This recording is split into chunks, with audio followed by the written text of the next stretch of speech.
Clerk, would you call the roll, please? Mr. Waddell, Here. Mr. Johnstone, Here. Mr. Shealy, Here. Mr. Leskovic, Here. Mr. Julian, Here. Mr. Lastic, Here. Mr. Stredney, Here. Mr. Salito. Here. Members accounted for. General consent agenda. We get a motion to accept. Place on file. Motion to accept by Mr. Stredney.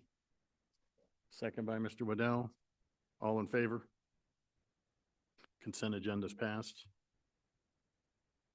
I also have a recommendation by the planning committee update Niles code. Yeah, I'll make a motion to set a public hearing on May 6th at 5 p.m. Got a motion by Mr. Julian to have the public safety meeting on May 6th. Clerk, can you call the roll? Mr. Waddell, Yes. I'm sorry, we do need a second on that. Second by Mr. Stredney. Call the roll. Mr. Waddell, Mr. Johnstone, Yes. Mr. Shealy, Yes. Mr. Leskovic, Yes. Mr. Julian, Yes. Mr. Lastic, Yeah. Mr. Stredney. Yes. 7 yeas. 7-0. Public comments. Do we have any public comments today? D, come on up to the podium, please.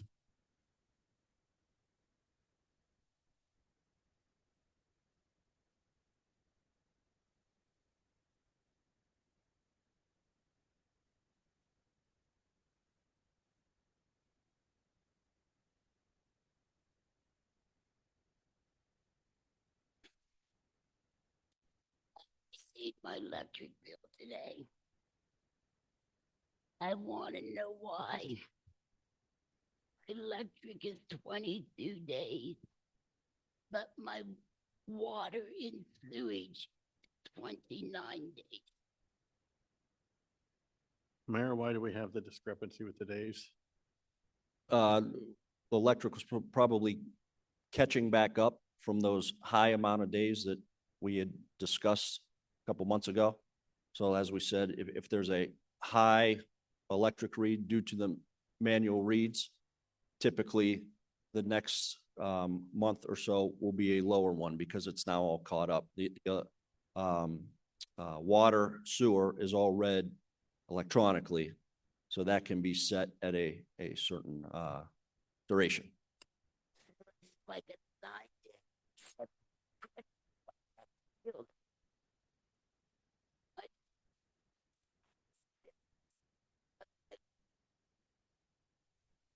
Water is 29 days. Sure. So on the electric side, because I know you previously had a higher duration on the electric. So if that was, let's say, a 40-day read, we try to keep it right around 30 days. The new one is 22 because that's offsetting the 40-day read, approximately. I got a new electric meter on my house. Wouldn't that be? Wouldn't We didn't start the new electric meter upgrade yet. when my house got on fire, they put the new meter on it. It's still a manually read meter. It's not an AMI meter, but that will all be coming up. Are we getting any closer to, I know we had discussion about trying to cap this as close as possible on 30-day bills. Even if they get read, we can still go ahead and send them out at 30 for consistency to stay away from having 40 days, 22 days. Getting any closer? I know utilities was talking about that. Mr. Shealy, did you guys have any meeting on that about trying to make the meetings or the cutoff on these bills at 30 days? Or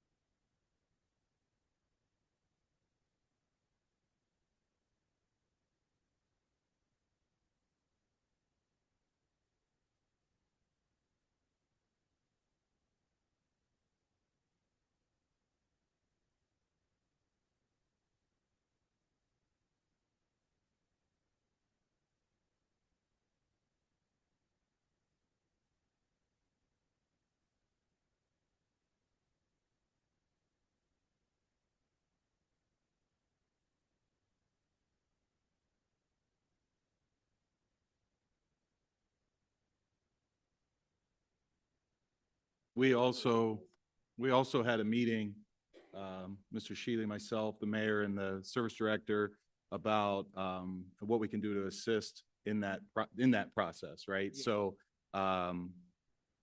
we are asking them to be patient. However, we don't want to put the burden on the resident that now gets a 40-day bill and they're on a fixed income. So we weren't able to do anything with the software in particular, but administration and service director both assured us that if you come in, you will not be required to pay more than the 30-day or 31-day cycle. And at no penalty, no late fees, no nothing, that other balance would then get forward. So basically what we wanted, they agreed to, but we couldn't do it on the bill itself. It's not going to come to your house and show an amount forward.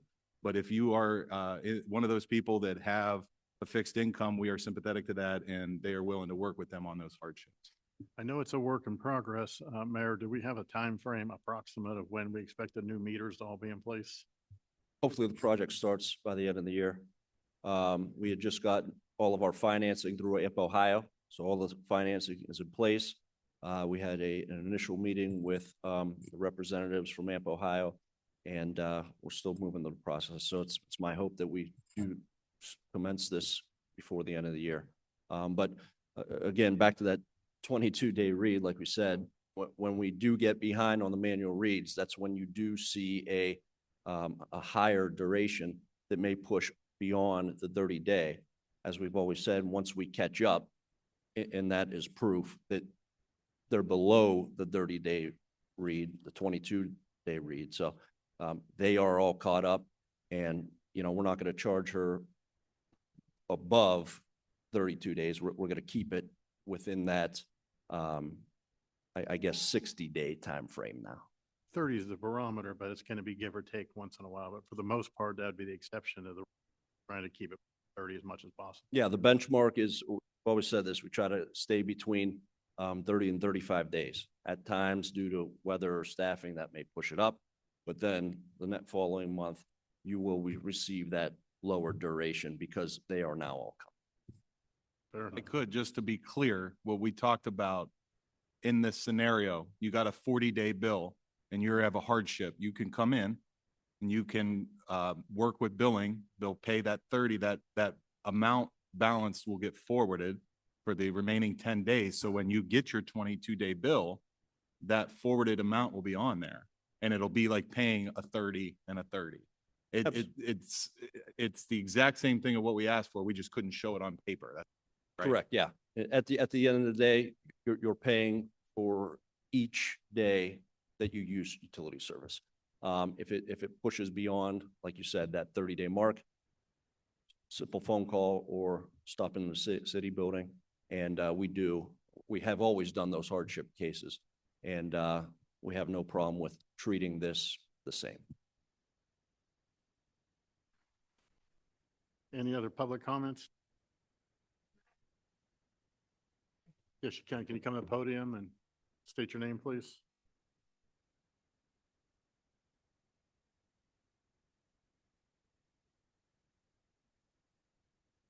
Sabrina Putnam. My address is 440 Mahoning Avenue. I'm on the corner of Wood Street. Last night I was knee deep in water. Your fire truck drove through the water. Every time it rains, I flood. My basement, 5 years ago, I was over 8 foot of water in it. What was your address again? 440 Mahoning Avenue.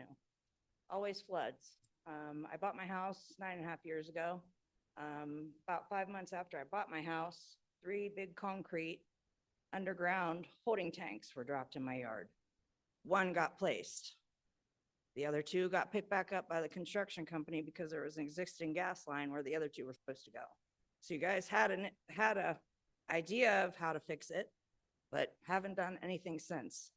I almost was hit by 2 cars last night while they were trying to proceed to drive through.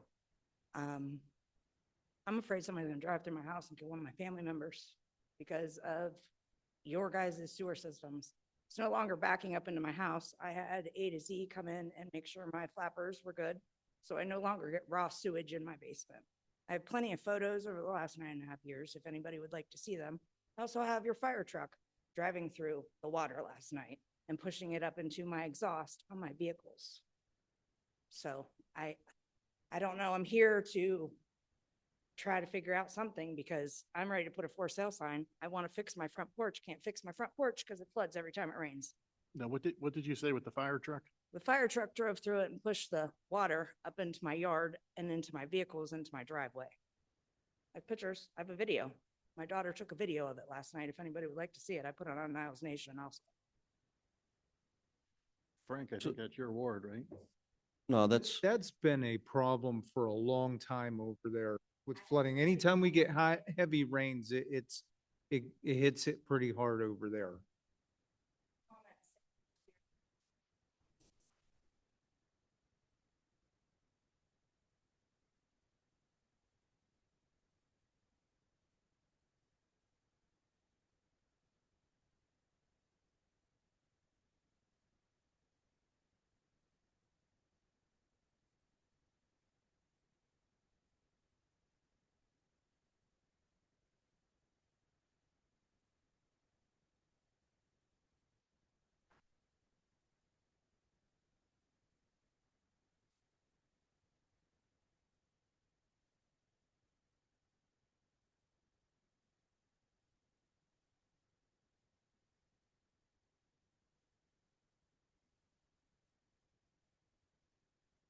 I mean, we got to figure something out. Mayor, do you have? yeah, Sabrina, are you staying the rest of the meeting or?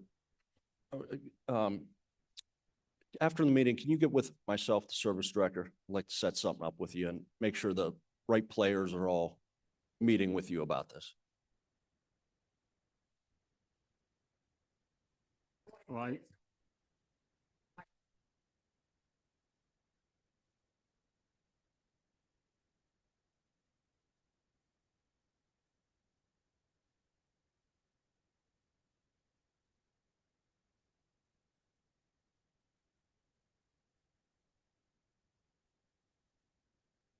You are not getting basement backup, it's street flooding specifically. Okay.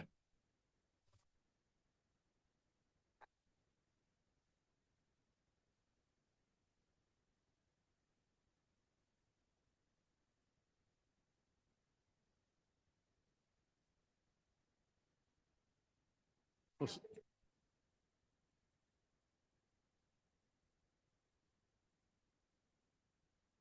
well, Sabrina, if you can meet with the mayor and the service director after, but follow up with council, especially if you don't get any resolve in the next 2 weeks and we have the meeting, and let us know the status of what happened. But hopefully you can get some satisfaction meeting with the administration. If not, could you report back and let us know what happened in 2 weeks so we can get involved more if we need to? We'll have Jim involved too. That's the third ward, not the fourth. I don't.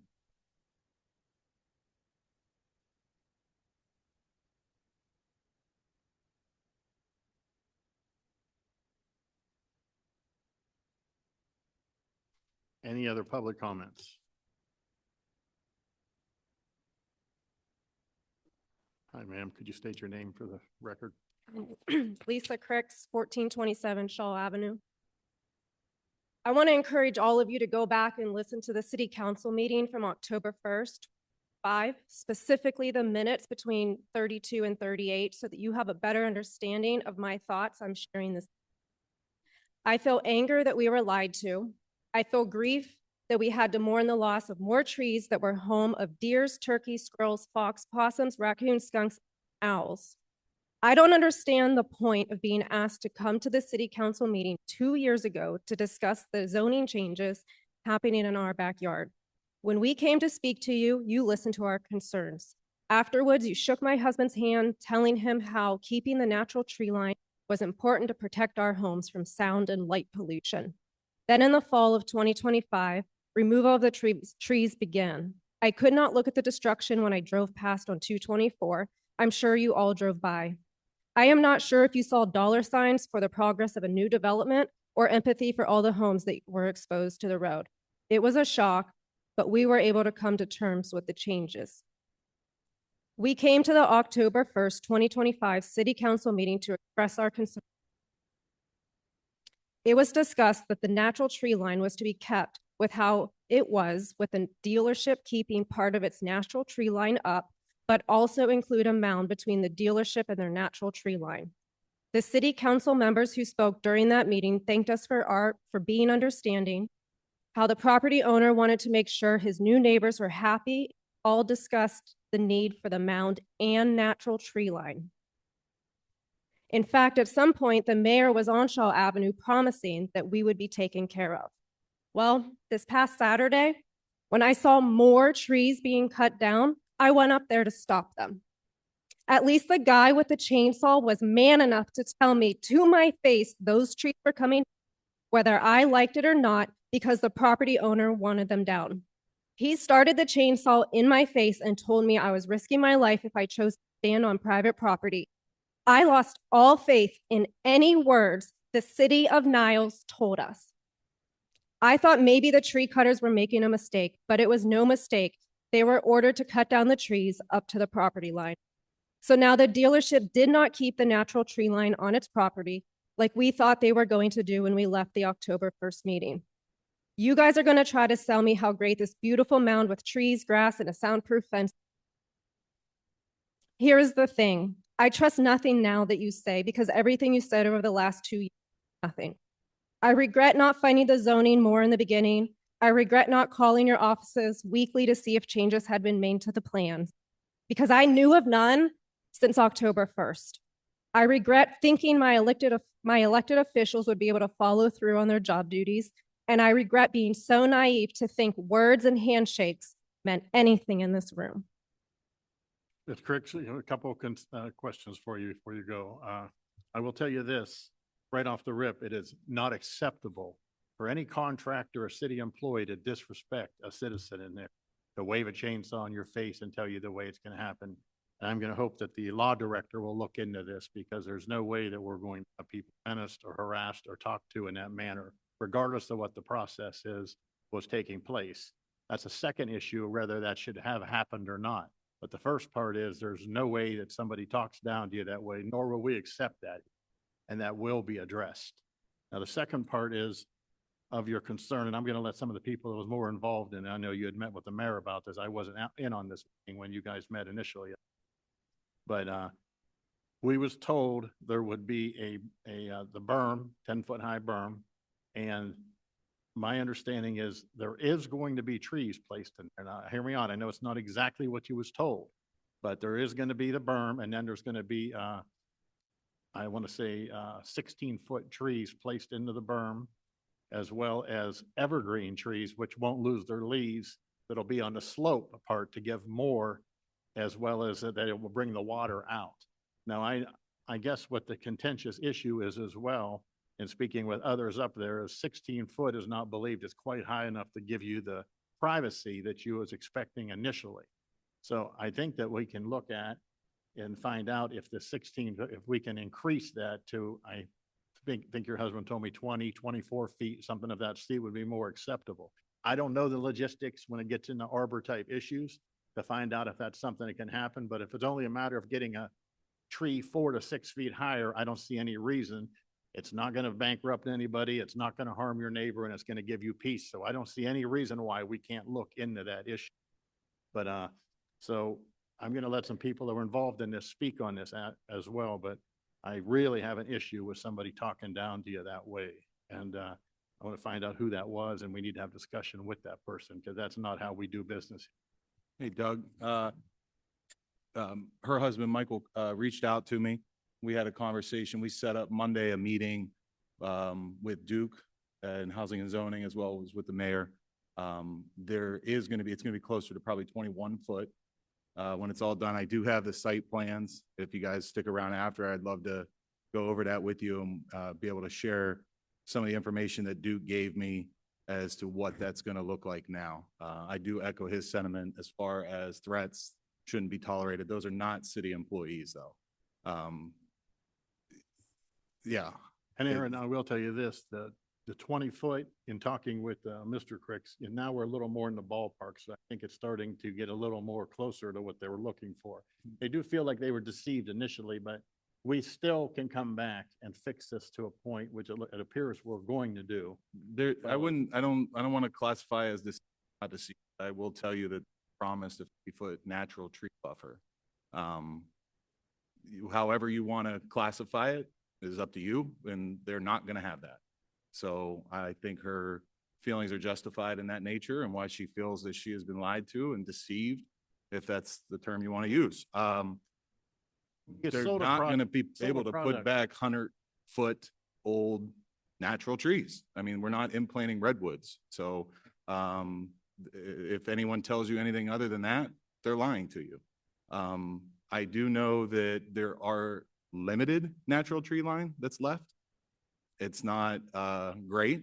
It's not the 50-foot that was said, but there will be some. And I think the only concern that I wasn't able to raise Monday at our meeting that was brought up after the fact that I would like on record is when we talk about that 20-foot, I think if talking to Duke, he said it was going to be 11 to 12 foot of the earth of the built up amount, and then the trees on top to get to that 20. And those would be the evergreens. They wouldn't be on the side; they'd be on the top. That is going to be protection for you, but however, it was raised about settling, right? So it sounds good to have that 10 or 11 foot, but that ground is going to settle. So I hopefully we take that into consideration. The last thing I want to see happen now is something else be promised and it comes out as 16 foot after everything is settled, right? If we are promising and we are holding true to that 20 to 22 foot of the buffer zone, I think we need to take into account the proper settlement of that earth and make sure that years from now, that is the measurement. Not when we start, it's the end. It's going to be what we are promising. That's my like take. you But said- afterwards, if you stick around, I'd be more than happy to show that plan, go over that in detail with you. And Aaron, to your note. Hold on, whether that was intentional or not, there should have been either a public meeting or these individuals affected should have been contacted to say there's been a change in plans. Because at the end of the day, all they know is they was promised one product and that's not what they received. And things happen, their changes can take place. I'm all about that, but they should have had some buy-in when they was told initially, this is what they're going to get, and it didn't happen. And I can understand their discontent. They were told one thing to their face and then something else didn't happen. So, can't go back and put the toothpaste in the tube. I get it. But there should have been either they're contacted or we should have scheduled a public meeting to discuss any changes and allowed, and I think Duke does a great job, but we should have allowed to have him here present to talk about the change and find out if he can get buy-in from the individuals, because we were told that Hyundai had no issues, that they would do everything they could to be good neighbors and be friendly to the area up there, because people had privacy and they wanted to be able to continue that to the point. And, I mean, you're in that area. You understand what I'm saying? So they were directly affected and they feel like they were deceived, and it appears they may have been. So I'll let you go ahead, Mayor. Well, I just want to point out that even the drawing that you have is all a professionally engineered design. So that should have taken, the landscape design should take in the settling theory and take that into consideration. But again, I know that in speaking with the building inspector, and we've been in contact since day one, the original plan and intent was to keep that tree lawn, that natural tree buffer. And when I was there and I met with the residents up there at the onset of the tree clearing, it was shock. However, there was still that 50-foot tree buffer. Since then, there was a change in their site plans, and in order to make their water retention work within that footprint, there had to be a change, and that's why the trees came out. But at the end of the day, I do want to make very clear that they still have to, that parcel still has to fall under city zoning. And that includes that buffer, and it includes an enhanced buffer of, I want to say 80 foot wide was what was discussed, with an additional height component to it as well. So whether it's the buffer itself, whether it's lighting concerns, noise concerns, we still have city ordinances in place that they have to follow, and they will be required to follow it. And whether you want to hear it or not, they are following it right now. And the building inspector and zoning inspector is on top of them, making sure that they do. Say something. It all comes down to communication. Every group of people I've ever been in, when this happens, it's because communication falls. Some people have meetings over here, some people have meetings over here, some people have meetings over here. It needs to be an inclusive meeting. And that's where it fell apart. Because I'm hearing now that there were some people who met with other people, but I didn't know that for the last 6 months, that there was any more discussion. So I was shocked on Friday and Saturday to see more trees come down. Fair enough. Any other public comments? What's your name for the record? Michael Cricks, 1427 Shaw. I just want to touch on what my wife had to say on a couple things. That meeting that she referred to, a 20-foot berm, earth berm, was what was discussed. Not 20 feet with a 10-foot berm. I mean, I'm 6'1", you're putting 4 feet on top of that. That's a basketball hoop. I mean, seriously. So I think pushing for the 20-foot berm and trees on top of that is what we need. That's the only thing that's going to keep the sound, the light, and just give us our privacy back. I mean, that is the biggest thing, and that's what was discussed in that meeting. And it's a shame that we have to be back here. Bob Marino brought up concern. Aaron brought up concern in that meeting. You can listen to it. Here we are.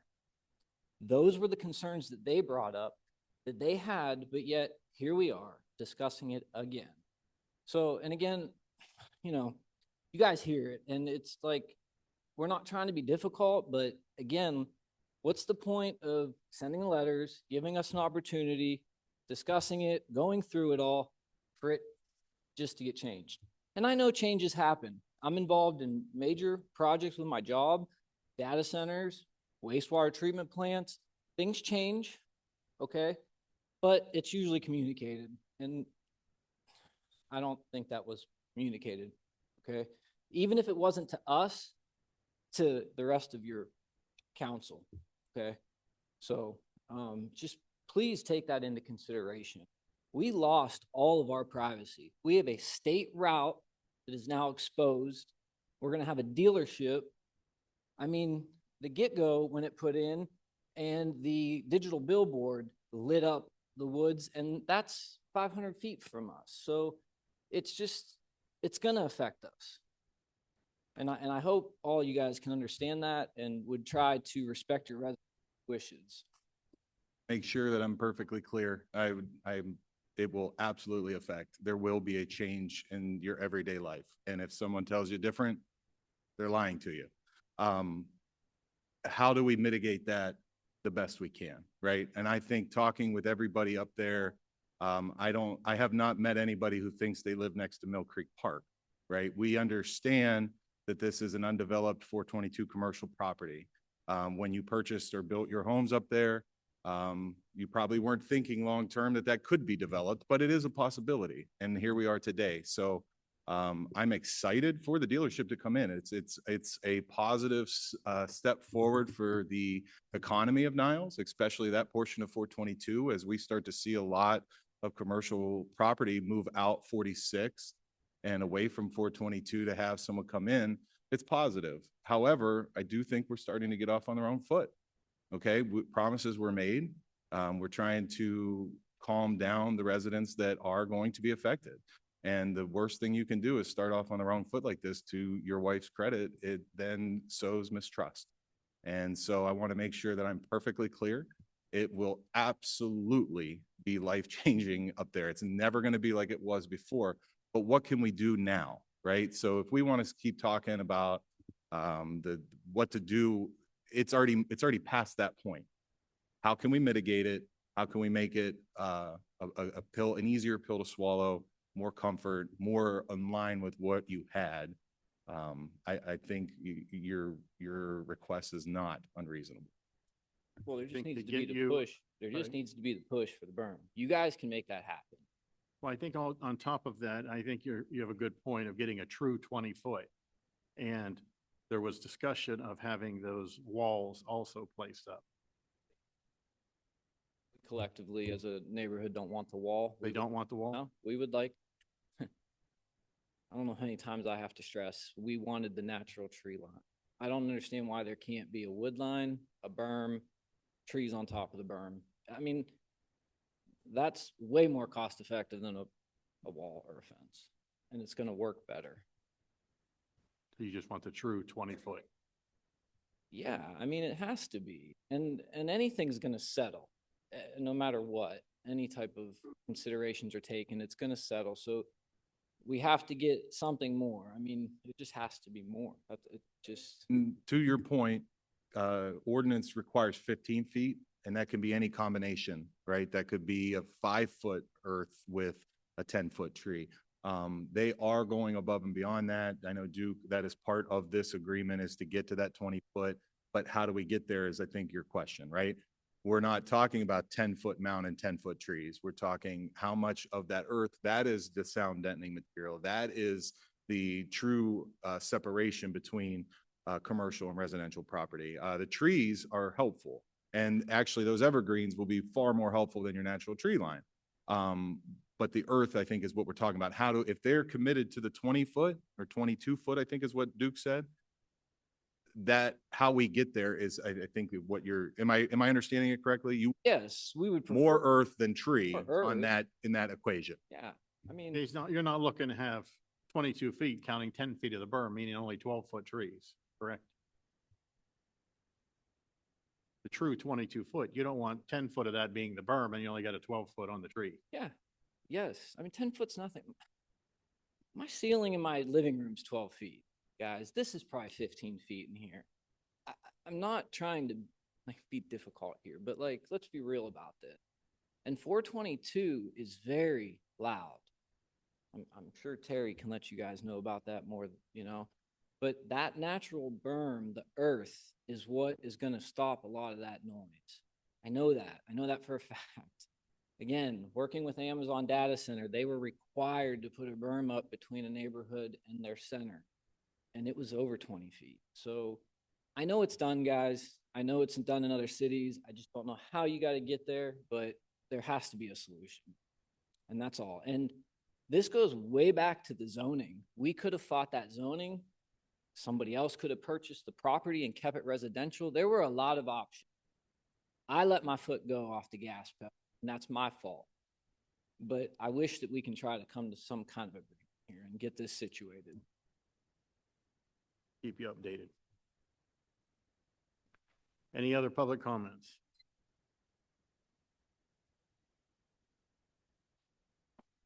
Could you state your name for the record, please?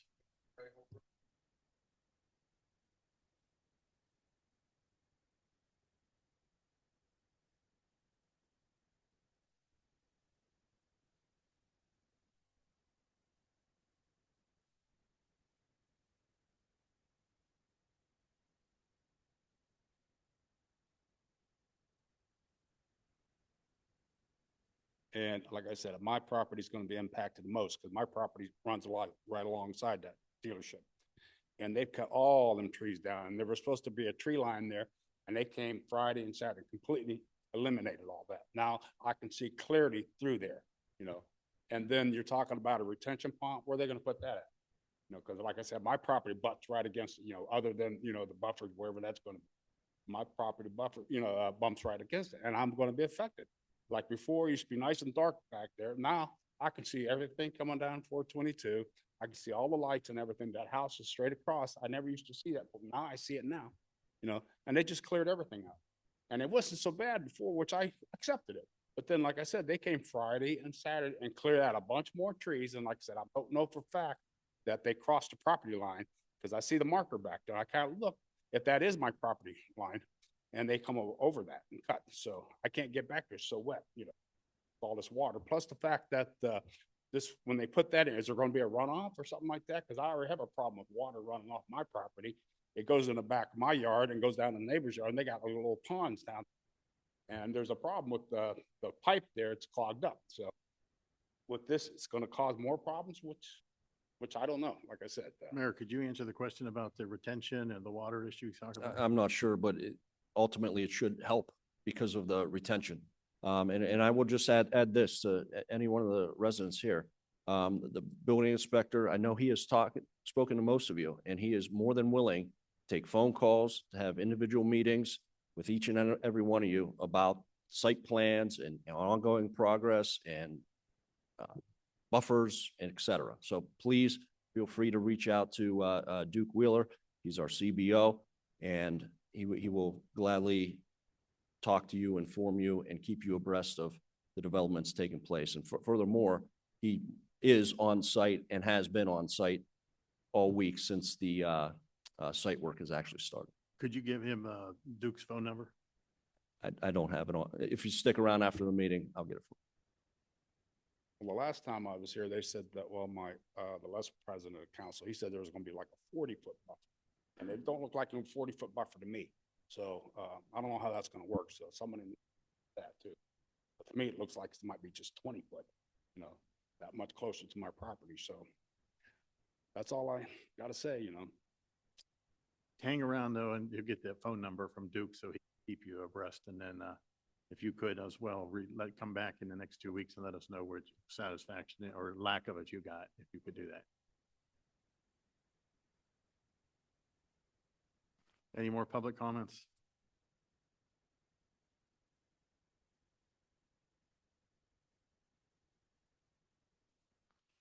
State your name for the record. Good evening. My name is David DeCristofaro, and I'm your Trumbull County engineer. And with me this evening, you've probably met already, is Lauren Hill, my Director of Government Affairs. And I'm here at the request of Michelle Cicero. She's a resident of the condominiums off of Shaw Road. And she had sent me several videos before I came of some significant water flowing off of the development site that is quite muddy. And that shouldn't be taking place because the site under development should be following the Trumbull County Soil and Erosion Control Regulations, which I brought here a couple copies for you. We also have drainage design and stormwater management regulations for Trumbull County. I'm not sure what regulations that the city follows, but from my understanding, it is the Trumbull County regulations. I'm not sure if you have a city engineer that Michelle can contact, but I told her she can always reach out to me if she has any issues that she would like me to address. So what I'm suggesting to you is you have somebody, either Duke Wheeler or your city engineer or whomever oversees development, to immediately look at that property to make sure that all the soil and erosion control measures are in place according to the design. And I haven't seen the design, but I would have done by an engineer. There would be soil and erosion control measures on the design plans. I would recommend that somebody go out and maybe even contact the Soil and Erosion Control Agency, and they will come out and investigate and do an inspection. And whatever is not in compliance, they will recommend what needs to be done to be in compliance. But from the videos I saw, there are no measures out there. And I would assume that if you're following the regulations, there should be measures out there to prevent what's happening now, which is an overload of water coming down that hill with mud infused in the water, which is obvious. It's going to collect any mud that it's running through. And that should be a concern of yours. It's a concern of Michelle's. And I would suggest that somebody take a look at that as soon as possible so that there's no damage to any property in that vicinity, let alone buildings and grounds. And having said that, like I said, I have copies here. If anybody would want a copy, we have it on our website, but a hard copy is available. I'll keep it with me if you don't want one. And if the audience wants one, they're available here as well. I'll give them to you. So having said that, if there's any questions, I'd be happy to answer them. David, you mentioned the Trumbull County regulation in regard to the erosion issue. Could you elaborate a little more on what that should be? I know what they should be, but I don't want to know that I can design it in my head based upon what the site conditions are. But there are typical things like sediment basins. There are diversion ditches with rock channel protection. There's silt fences. Those are some of the simple things. There's BMP. I can get into the more complicated things, but there's filtration in the sediment basins that are also required. So I'm not saying they're required for this site because I did not review it, but typically on a site similar to this, they typically would be required. Dig. Yes, sir. I drive by and I looking at that. There's gonna be retention pond right in the middle back there, or where will that retention pond end up? If it's gonna be back against the line, there'll be no mound, or there'll be no tree. Well, there are, Where's it gonna be? Do you know where it's gonna, I don't know where it's gonna. I haven't seen the plans, but sediment ponds are temporary ponds or permanent Not a ponds. spot I thought you had. No, I don't have the plans. I mean, I have a rough grading plan that I looked at early on, and I met with Michelle, and as a citizen, not as the county engineer, I gave her some thoughts on mounds and walls and things of that nature, but those were as a citizen. As the county engineer, I'm saying that you should talk with the design engineer. He should have it on his plans. I haven't seen any designs to tell you that they're there. But any basin that they put in could be temporary, it could be permanent. Depends on where they put it. They should have a temporary basin to collect this water and filter it. It has to be filtered before it goes out. And it's not. There's no devices that I've seen in her video, but her video was of the back of the property, and the back of the property, you're going to see silt fencing at least. But there's more things and there should be a diversion ditch back there too, to collect that water on their property, not on the condo property, and divert it into the drainage course where it's supposed to end up. And I haven't seen that. Yeah. Have you been back there? Oh, Mayor, do you have any knowledge on the temporary basin that should probably be in place in the diversion ditch? I have this noted for tomorrow's conversation with the CBO. But to David's point, we do follow Trumbull County Stormwater Management Sediment Erosion Control for all commercial property. So we will note that with Duke as well. Stephen? no, thank you. No, thank you. And thank you for this opportunity. And I mean, I know this is my hometown, so I may be visiting here more than other communities. And Lauren enjoys coming to Niles too, so we appreciate the opportunity to say hello every once in a while. Thank you. Yeah, we'll have to get her up here to speak sometime. When I have her speak, she gets a lot less negative comments than I do. Can't figure that one out.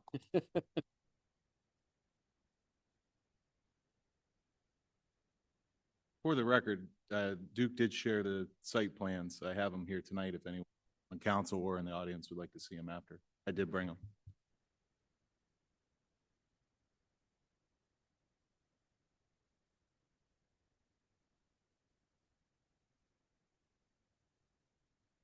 Any other public comments? Any other public comments? Seeing none, public comments is closed. Clerk, could we get a presentation of today's legislation? The following drafts will be brought to the floor for the first time. Draft 5826, an ordinance authorizing the transfer of unused lands owned by the City of Niles to Trumbull Neighborhood Partnership. Draft 6626, an ordinance authorizing the City of Niles to enter into a tax increment financing agreement with JRD Holdings Partnership for Phase 2 of the development of the TIF Incentive District and declaring an emergency. Draft 6726, an ordinance amending the Niles zoning code and declaring an emergency. Got a motion for a first reading by Mr. Stredney, second by Mr. Lastig. Questions, comments? Both.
Call the roll, please. Mr. Waddell, Yes. Mr. Johnstone, Yes. Mr. Shealy, Yes. Mr. Leskovic, Mr. Julian, Yes. Mr. Lastic, Mr. Stredney. Yes. 7 yeas. The drafts have all received their first reading. Clerk, read the next legislation. The following drafts will be brought to the floor for the second time. Draft 5426, an ordinance authorizing the Community Improvement Corporation to enter into a lease agreement with the option to purchase with Von Isley Estate LLC and declaring an emergency. Move for second reading? Second. Motion for a second reading by Mr. Stredney, second by Mr. Johnstone. Questions or comments? Do have a comment. Speaking with, Mr. Isley, he going to come in if council wishes to talk about what he plans to use that property for. I know this is a second reading. I told him it wouldn't be necessary tonight, but if, council has pleasure, we can easily have Mr. Isley come in and talk about what he plans to do over there. A great idea. See, Mr. Isley, he's done a lot for the area, and let him come on and share some of that.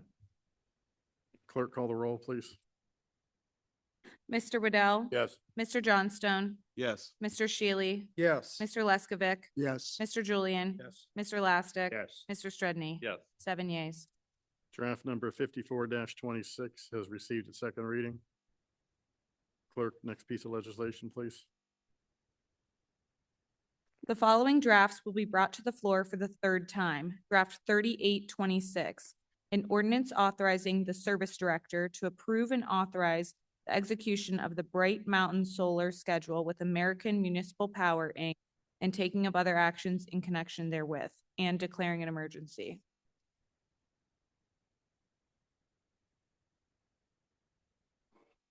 Motion for a third reading. Motion for third reading by Mr. Leskovic, second by Mr. Last. Questions or comments? Or call the roll, please. Mr. Waddell, Yes. Mr. Johnstone, Yes. Mr. Shealy, Yes. Mr. Leskovic, Yes. Mr. Julian, Yes. Mr. Lastic, Mr. Stredney. 7 yeas. Motion to adopt? Got a motion for adopt by Mr. Johnstone, second by Mr. Julian. Questions, comments? Clerk, call the roll, please. Mr. Waddell, Yes. Mr. Johnstone, Yes. Mr. Shealy, Yes. Mr. Leskovic, Mr. Julian, Yes. Mr. Lastic, Mr. Stredney. Yes. 7 yeas. Draft number 38-26 has been adopted under council rule.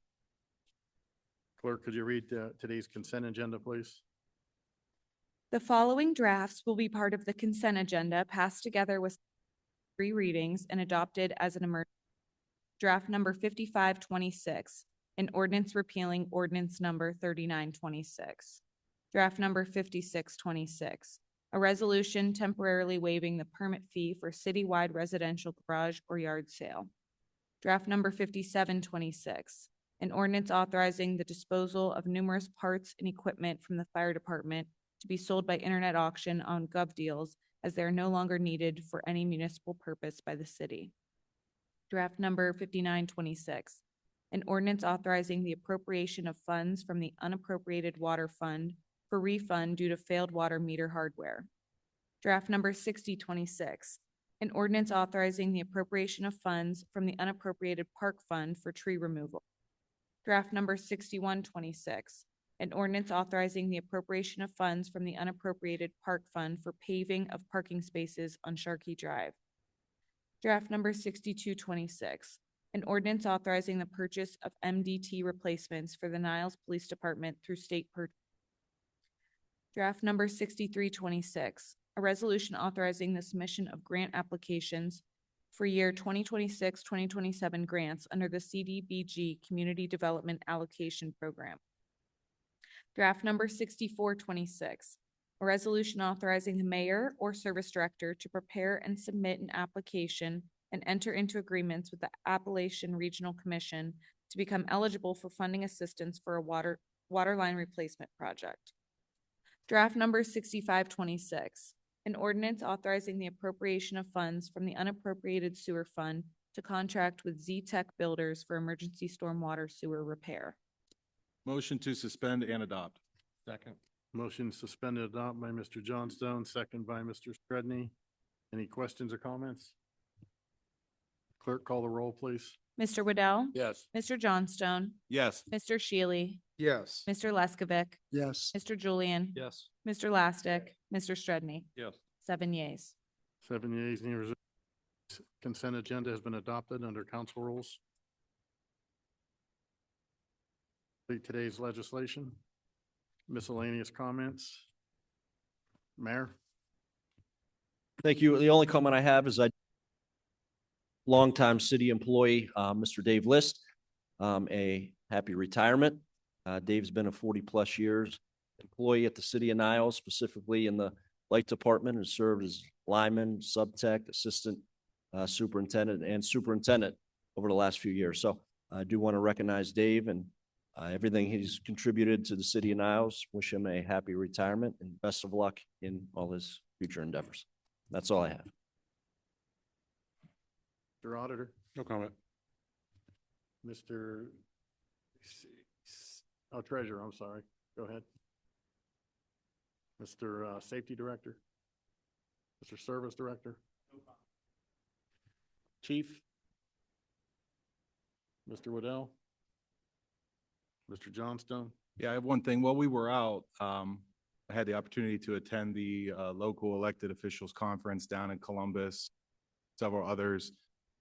It's always such a great opportunity to go down, learn some interesting things, perspectives from other communities, challenges that they're facing, and how we can bring some of that back. But it's also such a good opportunity to really get to know who you're serving with up here, and getting to go down and not only just learn with them, but break bread with them and get to really know them. So it was a pleasure. I had fun. Looking forward to it next year.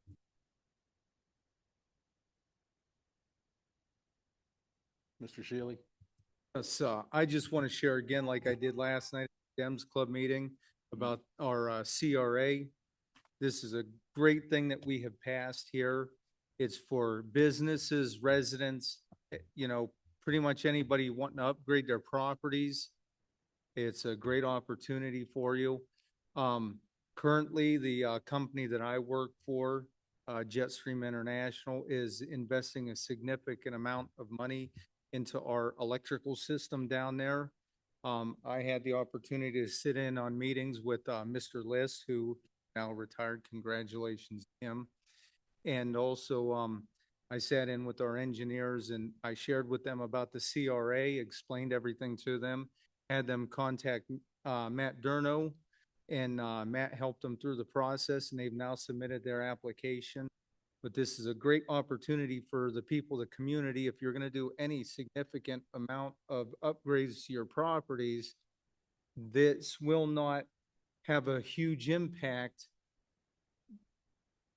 It'll have a huge impact. It won't make your property taxes go up significantly. It'll only go up by about, about 25%.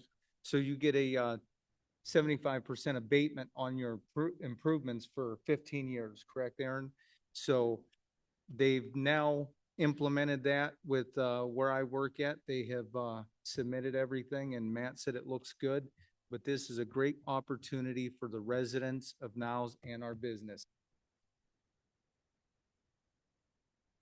Mr. Leskovic? Nothing at this time. Mr. Lastic? Sorry, Mr. Julian? Comment? Mr. Lastic? I just want to say happy Easter, everyone. A couple things to finish up with. We definitely need to follow up on the issue that the Cricks family has raised up there as far as that berm goes. By no means do we need to skim over the fact of the conduct by the contractors. If somebody would make sure when you're speaking with Hyundai about these issues and the berm and everything, and let them know about the behavior they had towards our residents, and see if they're going to address that contractor further. And then we got an issue about the flooding we talked about before over on the St. John's area off of North Road. And a lot of it had to do with the open ditches. And we had talked about having those filled in before. And I don't know if there's anything that can be done about alleviate some of that over there, because it's that time of the year again where they're getting the flooding because they have the open ditches where there was discussion before about closing them in. I know it was loose, nothing was set in, but do you have any update on that? I would just remind everyone, if those who have open ditches, we do have city ordinances that allow those or enforce city ordinances when those property owners do fill those ditches in with debris, sticks, leaves, grass clippings, that kind of stuff. So we do enforce that periodically when those complaints are called in.